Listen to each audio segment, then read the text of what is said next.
Bienvenidos a Quinique TV. Hoy estamos con un invitado muy especial. Se trata de Guido Rodríguez. Él es el fiscal general de cuentas de Panamá.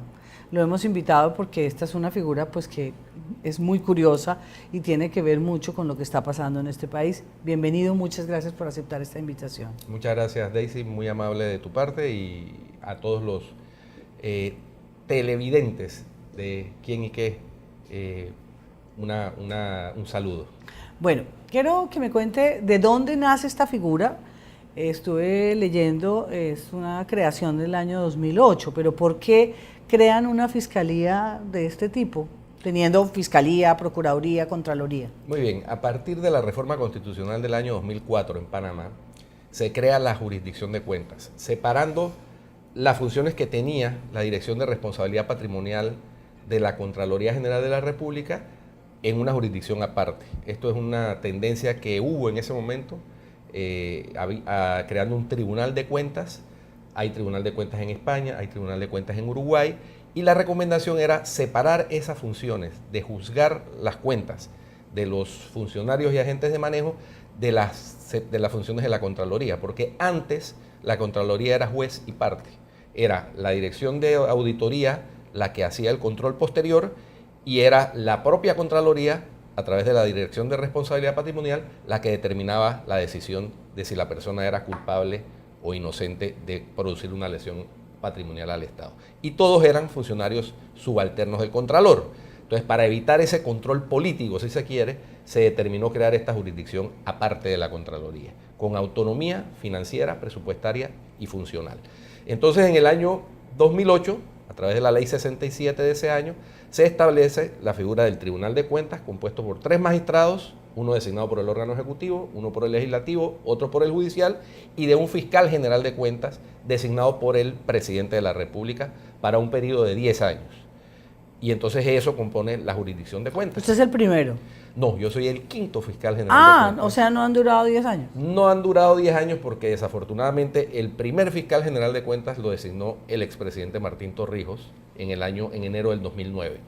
En mayo del 2009 gana las elecciones el presidente Ricardo Martinelli, y una de sus primeras gestiones en el año 2010 fue modificar la ley de la Fiscalía General de Cuentas para decidir o para incorporar que era un funcionario de libre nombramiento y remoción.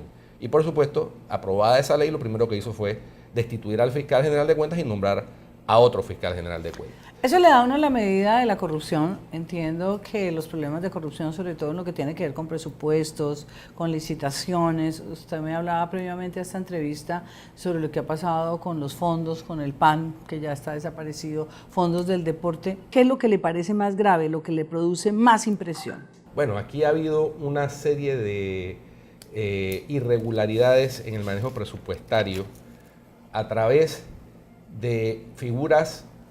Por ejemplo, se hace un contrato, se hacen 2 contratos para sustituir un programa que era de nutrición en las escuelas de áreas de difícil acceso y de poblaciones vulnerables, que era un programa muy exitoso. Entonces se decide sustituirlo por un programa que era con una comida deshidratada traída de Brasil. Resulta ser que la empresa a la que le adjudican a través del extinto programa de ayuda nacional esa comida deshidratada, compra en Brasil la comida deshidratada en $7 millones y la vende al día siguiente al programa de ayuda nacional en $14 millones en el primer contrato. En el segundo contrato fue más escandaloso, porque la compra en $7 millones y la vende al día siguiente al programa de ayuda nacional en $44 millones.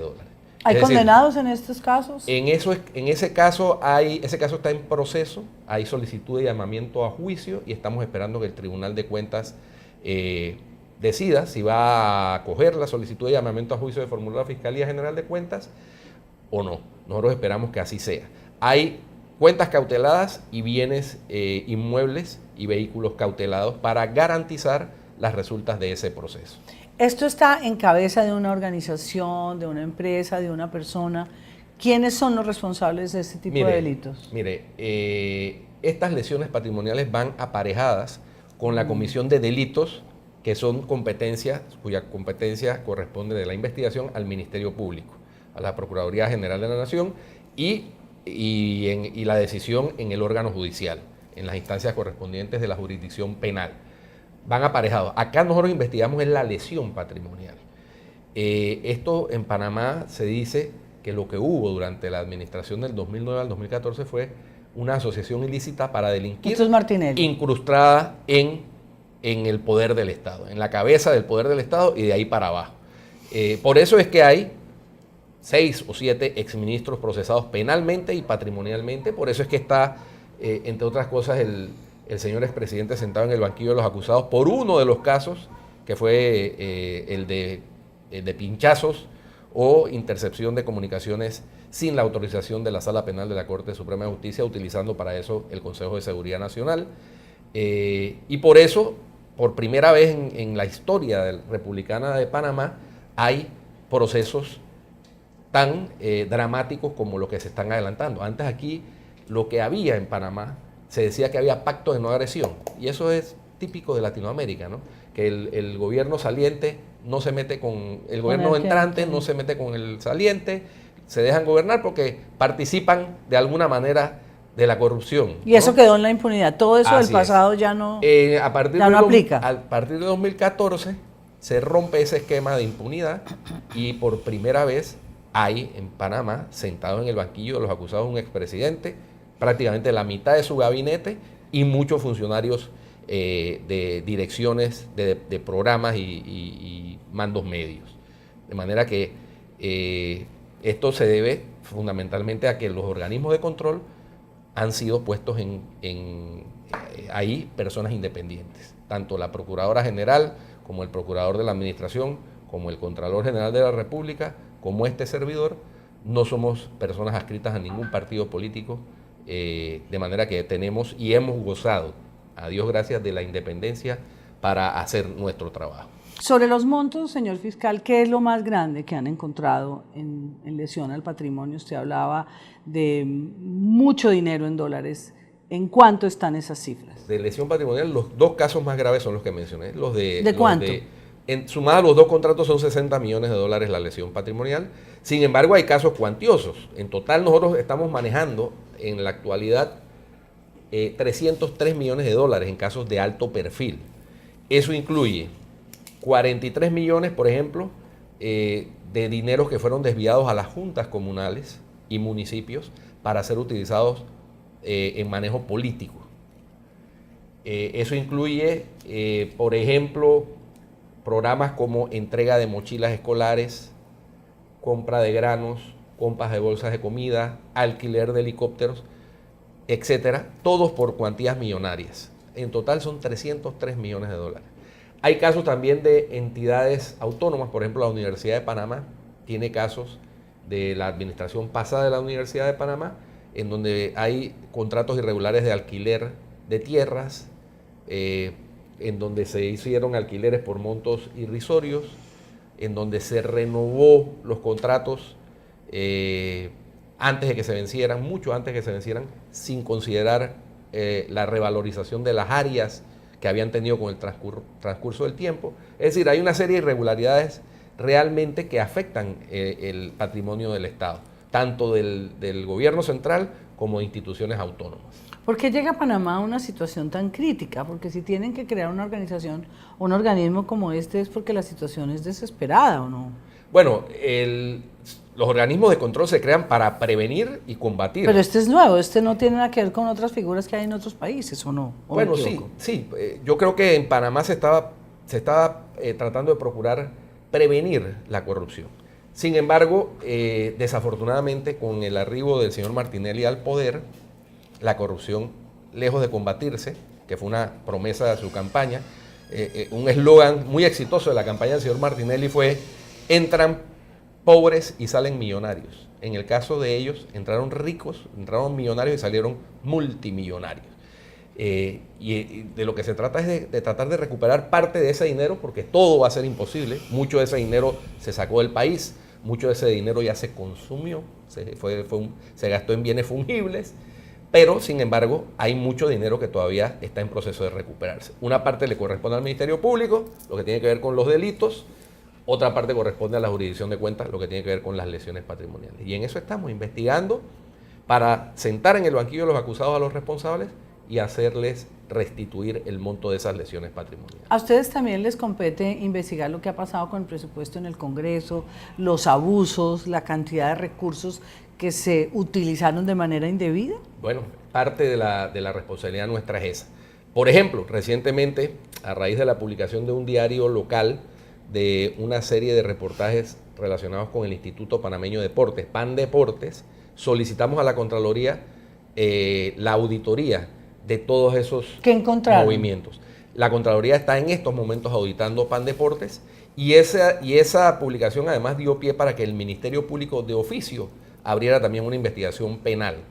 Hasta ahora hemos sabido por parte del Contralor que de 30 millones de dólares que se manejaron a través de ese programa, hay por lo menos en una auditoría preliminar, muy rápidamente, a vuelo de pájaro como se dice, 9 millones de dólares que no pueden ser sustentados. Entonces, esa es la labor de nuestra institución. Básicamente, prevenir y perseguir las irregularidades, haciendo que los responsables devuelvan, restituyan el monto de la lesión que le han causado al erario. Es muy preocupante porque usted dice que son más o menos 300 millones de dólares en todas las investigaciones. Y eso aquí no incluye, por ejemplo, los casos de los sobornos de Odebrecht. Que también están en detrimento. Eso no lo estamos manejando nosotros, lo está manejando el Ministerio Público, porque la Contraloría no nos envió los informes de auditoría de esas obras públicas. Pero en Odebrecht son mal contados 100 millones de dólares. Más, ¿no? O sea, 300 millones. Oyéndolo queda uno sorprendido porque dice uno, ¿qué está pasando? Hay una gran impunidad porque según usted dice, hay muchos de esos recursos que se perdieron indefectiblemente y no habrá cómo recuperarlos.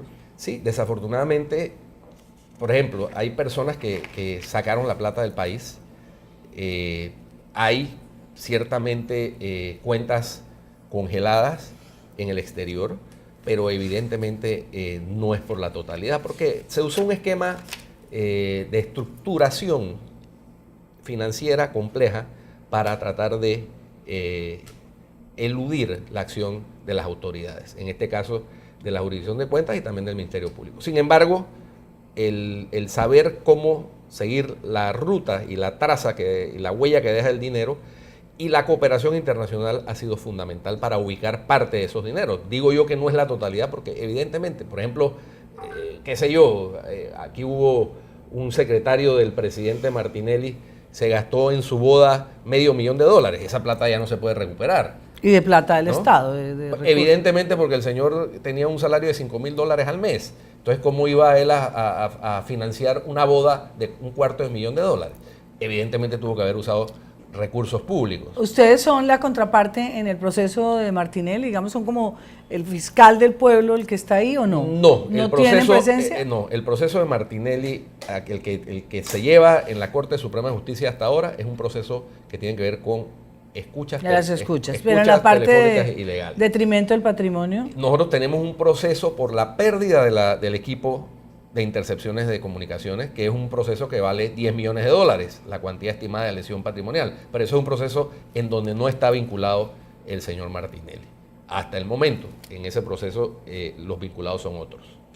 Pero si se sabe que Martinelli, usted lo ha mencionado casi que en todas las respuestas, si se sabe que Martinelli y su combo delincuencial en el gobierno hicieron tantas cosas, ¿por qué no está todo esto también para que devuelvan, no solo por las escuchas o no solamente por un detrimento de 10 millones por unos equipos que desaparecieron? Es que pareciera que es en todo. Bueno, porque el señor Martinelli utilizó, como suelen hacer las cabezas de organizaciones criminales, utilizó a testaferros para todas estas operaciones. ¿Y no se pueden testaferros, bueno, están mencionados en los procesos, testaferros incluso miembros cercanos de su familia, entonces, y muy cercanos, ¿no? Está la mitad de su gabinete involucrado, están secretarios generales de ministerios, directores de programas, etcétera. Entonces, ciertamente todo el mundo piensa que él era digamos, el cerebro ejecutor. El capo de tutto capo. Así es. Pero puso a figurar a otras personas. Pero ¿no le parece que es muy triste? Es que yo lo escucho y me quedo sorprendida, pues como persona natural, no como periodista, de todo lo que me está contando y que simplemente tenga 2 delitos por los cuales lo están investigando. Bueno, a él en la corte le siguen los demás 15 procesos. Lo que pasa es que como quiera que el señor fue extraditado de los Estados Unidos, y en el tratado de extradición entre Estados Unidos y Panamá se estableció el principio de exclusividad. Esto es, que la persona es procesada y extraditada, solamente puede ser investigada y procesada por los delitos por los cuales se está requiriendo su extradición. Y en ese momento la extradición se solicitó solo por los 4 delitos que se le han imputado en el proceso que se le sigue. De manera que no se le puede procesar por los otros. Si el señor no hubiera sido extraditado, sino que se hubiera presentado voluntariamente o hubiera sido capturado en otras circunstancias, pudieran seguirse los otros 15 procesos, que sí se le llevan en la Corte Suprema de Justicia por su condición que tenía de ser un expresidente y miembro del Parlamento centroamericano. Él tiene fuero, ¿no? Él está tratando de cambiar. Con base en ese fuero es que se le sigue el proceso en la Corte. Él renunció a la condición de parlamentario centroamericano y sus abogados han argumentado que con base en esa renuncia entonces la Corte pierde competencia. Hay un debate jurídico sobre eso que está por dilucidarse. El 6 de diciembre va a ser la reunión del Pleno de la Corte Suprema, donde van a determinar si sí se pierde o no se pierde. Hay opiniones encontradas. Hay abogados que piensan que sí, hay abogados que pensamos que hay un principio universal de derecho, que es el de la perpetuatio jurisdictionis, que una vez asumido el conocimiento de un caso por un ente jurisdiccional, no se pierde la competencia. ¿Tiene Panamá, como tiene Colombia, dentro de su legislación de justicia, por ejemplo, extinción de dominio o enriquecimiento ilícito? Porque aquí uno ve que mucha gente robó, lesionó el patrimonio y no le pasó nada. No, desafortunadamente no. Nosotros no tenemos... Porque sería la forma de perseguir esos capitales ilícitos. Nosotros no tenemos extinción de dominio. Hay un anteproyecto de ley en la Asamblea presentado por la diputada Ana Matilde Gómez Ruilova sobre extinción de dominio. Pero eso es solo un anteproyecto, no ha sido ¿Y enriquecimiento aprobado. ilícito? Enriquecimiento injustificado, por supuesto. Incluso aquí hubo un expresidente de la Corte Suprema de Justicia que fue procesado y condenado por enriquecimiento injustificado. Casualmente uno de los magistrados de la Corte, que llegó a ser presidente de la Corte, designado por el expresidente Martínez, el señor Alejandro Moncada Luna. Se habla mucho en Panamá de la necesidad de una reforma constitucional. Si se convoca una constituyente dentro de la justicia, dentro del campo que usted conoce, en el que ha trabajado y en el que es realmente un experto, ¿qué cree que sería lo puntual que debería modificarse? Yo creo que el cambio de la Constitución en Panamá es una tarea necesaria, urgente. No estoy seguro de cuál deba ser la fórmula, si la fórmula debe ser una constituyente originaria, si debe ser una constituyente paralela o debe ser una reforma como las que se han hecho hasta ahora, que se han basado en reformas aprobadas por la Asamblea en 2 legislaturas distintas, es decir, 2 asambleas, la saliente y la entrante, que la ratifica la reforma, que por lo general es una forma consensuada de reforma, pero que por ser consensuada resulta insuficiente, porque son reformas que se han considerado parches, tímidos. Sí. Yo creo que el Estado panameño, la estructura del Estado panameño tiene un desgaste. ¿Es todo esto que usted me está preguntando obedece a ese desgaste? Pienso que una de las estructuras críticas que requiere reforma urgente es la administración de justicia. Comenzando por la forma en que se designan los magistrados. Aquí la forma en que se designan los magistrados es similar a la de Estados Unidos. Es decir, el Ejecutivo propone un magistrado y el Legislativo ratifica, se supone luego de un examen de las credenciales de esa persona candidatizada por el ¿Pero está politizado? Pero está politizado, entonces, y no es diferente en Estados Unidos. Lo vimos con el reciente designación del juez Cábano, pero la diferencia está en que el examen allá es mucho más riguroso. El examen de las credenciales del pasado de vida, de todas estas cuestiones. Acá, desafortunadamente, en nuestros países, a lo que se presta eso es a una negociación política entre el Ejecutivo y el Legislativo que termina siendo dirimida por lo que llaman en Colombia la mermelada, y acá por el manejo de partidas a los diputados, desafortunadamente. Entonces, ¿qué se requiere? Una reforma que establezca, primero, que no puede llegar cualquier abogado con 10 años de ejercicio profesional a la Corte Suprema de Justicia. Eso es absurdo. ¿Cuántos miembros tiene la Corte? La Corte aquí tiene 9. 9 que conforman el Pleno y que se divide a la vez en 4 salas, que atienden cada una materia, la penal, la civil, la laboral y la contencioso administrativa. Yo creo que, y por ejemplo el Pleno es el que tiene que ver todo lo que tiene que ver con derechos fundamentales, los amparos de garantía, los habeas corpus y los habeas data. Yo creo que eso tendría que haber un tribunal especializado en esa materia. Me parece que los abogados, no puede ser que un abogado egresado a los 24 o 23 años de edad, con 10 años de ejercicio, es decir, a los 33 o 34 años, llegue a ser magistrado de la Corte Suprema de Justicia, por 10 años, además, porque es el término. Y entonces a los 44 o 43 años queda un ex magistrado de la Corte Suprema de Justicia trabajando todavía 20 o 25 años más. Que debería ser cuando estuviera empezando, ¿no? 44. Tiene que ser, exactamente, tiene que ser por lo menos 20 o 25 años de ejercicio profesional previo a ser magistrado, de manera que sea una persona, y además debe ser, yo considero que debe ser a perpetuidad, o hasta 75 años, 80 años, como es en Estados Unidos. Entonces, y que la fórmula de elección sea distinta, porque desafortunadamente esa fórmula que acogimos aquí no funciona, se presta para manipulación política, para chantaje político y para desvirtuar lo que debe ser el proceso de selección de una persona que dicen los abogados, o decimos los abogados, que es la persona más cercana a Dios, un magistrado de la Corte Suprema de Justicia. Es quien decide en últimas la libertad o la privación de libertad de una persona. Eso es una facultad muy grande, un poder muy grande. Tiene que ser ejercido por personas probas. Tiene que ser ejercido con criterio sano, sí, no con criterio político. Entonces, pero se lo debemos mucho a Martinelli, ¿o no? No, esto ¿también, aquí en Panamá, desafortunadamente, desde la época de la dictadura militar, yo creo que con excepción quizá de los magistrados designados por el expresidente Guillermo Endara, todos los magistrados siempre han sido designados con criterio político, es decir, igual que en Estados Unidos, que hay los magistrados demócratas y los magistrados republicanos, pero allá hay un respeto por la institución, que aquí desafortunadamente en nuestros países de Latinoamérica, porque no quiero solamente señalar a Panamá, es un defecto de los latinoamericanos. En Colombia no escapan a eso, en otros países tampoco se escapa a eso. Hay contadísimas excepciones que se cuentan con los dedos de la mano y sobran dedos, la mayoría, en Latinoamérica. Quizás Chile, quizás Uruguay, no más. Es una vergüenza. Quería preguntarle ya para terminar, señor fiscal, de todo lo que usted ha vivido, de todo lo que hemos conversado, uno pues queda con una impresión, si bien es cierto que bueno que hay una fiscalía como esta, ¿qué es lo que más desilusión le produce? Sí, bueno, hay que hacer un balance. El balance tiene que hacerse considerando todos los elementos. Primero, aquí están pasando cosas que nunca antes habían pasado, ¿verdad? Independientemente del caso Odebrecht, que es un caso puntual que reventó a raíz del acuerdo de la constructora brasileña con el fiscal del Distrito Este de Nueva York el 16 de diciembre del año 2016, el 22 de diciembre del año 2016, y a partir de ahí se abrieron todas las investigaciones en Latinoamérica.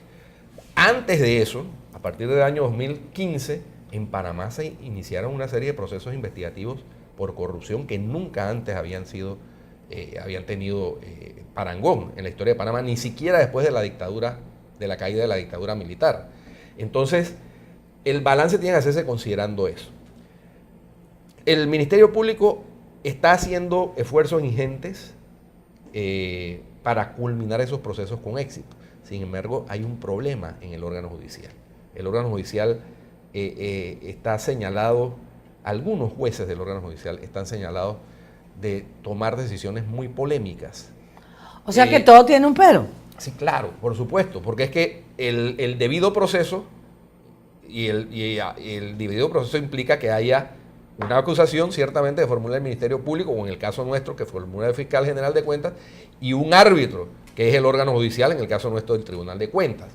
El árbitro debería limitarse a analizar las pruebas y a actuar para que no se cometan abusos al debido proceso y violaciones al debido proceso.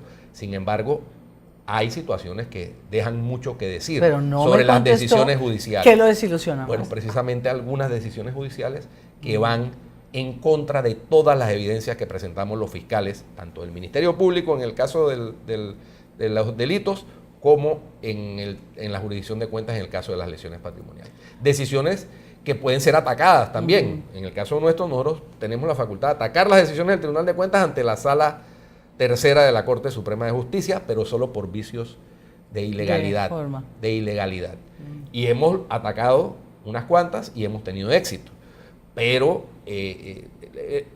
la administración de justicia es un proceso complejo y se necesita hacer una revisión profunda, no solo a lo que hablamos de la manera en que se designan los magistrados, a cómo se administra la justicia, sino también a qué tipo de educación jurídica se está impartiendo en las facultades de Derecho, que ahí es donde nace el proceso de torcer las cosas.